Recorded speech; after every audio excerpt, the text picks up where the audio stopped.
Hi there, I'm Thom Malone. I'm very much looking forward to the action from Navan on Saturday. Of course, Webster Cup, the feature race on the afternoon, that 2-mile chase. But we start off at 20 to 2 with a maiden hurdle. It's the Navan members maiden hurdle. 2 miles ahead of them, 15 go to post. And I really like the chances here of Coccolino, who was second last time out over course and distance. Mark Walsh on board in the Jake McManus colours, now in the care of Sneezy Foster. And Coccolino can win the opening race on the card there at 20 to 2. We have another maiden hurdle half an hour later at 10 past 2, and one I really like the chances of here is very much a flatbread sort from the Shark Handling Yard. Hallowed Star was a non-runner at Fairyhouse on the very testing going when last due to run. Has finished second, was also a winner of a bumper at Tipperary, and I just think Hallowed Star can do the business. I mean, once upon a time someone shelled out 110,000 guineas for this horse at Tattersalls as a yearling, so obviously hasn't quite lived up to that billing, but over hurdles in this maiden at 10 past 2. I think Hallowed Star can get the business done there for Shark Handling, the second race of the afternoon.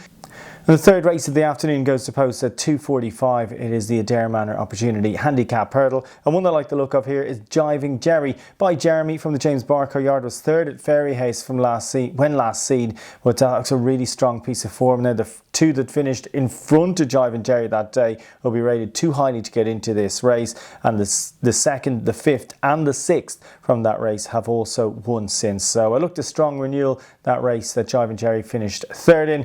And I think he can get the business done there at 2:45 in the Adair Manor Opportunity Handicap Hurdle for James Barco. At 20 past 3 then, another one in the Jake McManus colours, who's trained by Sneezy Foster this time around, is Garda So. Very expensive point-to-point recruit. Was a winner here at Navan when last seen. That was over 2.5 miles. Steps up in trip. Looked like he needed every yard of the going every time he's appeared in the race course so far.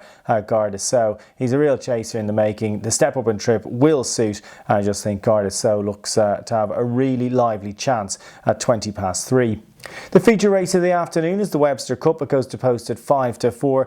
Daily Tiger here on form, or on figures at least, is £10 well in against Castlegrace Paddy, who was last year's winner. But you have to think that Castlegrace Paddy's probably just shy of, being a grade 1 horse. This is definitely his level, and despite that anomaly in the ratings with Daily Tiger, Castlegrace Paddy, winner of this race last year, loves it here at Navan, and you think that he can oblige here in the Webster Cup at 5 to 4.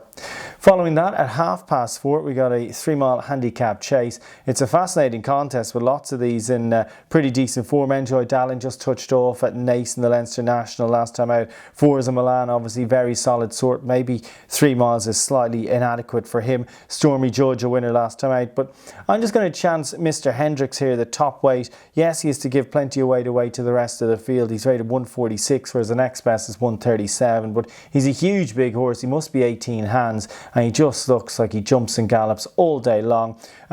Probably didn't happen for him last time out, but prior to that was a really nice winner, beat the likes of the Long Dog. That's strong form, should be enough to win this, and I think if it's a going day for Mr. Hendricks, he can oblige in that 4:30. While at 5:05, the penultimate race on the card, this is a 2-mile handicap chase.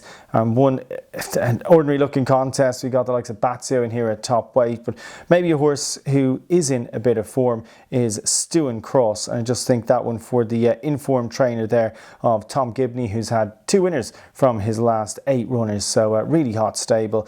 Came down last time out. Stewin Cross was a winner before that, and look, obviously very competitive at this level. And just with the yard in form, Stewin Cross can oblige in the penultimate race on the card.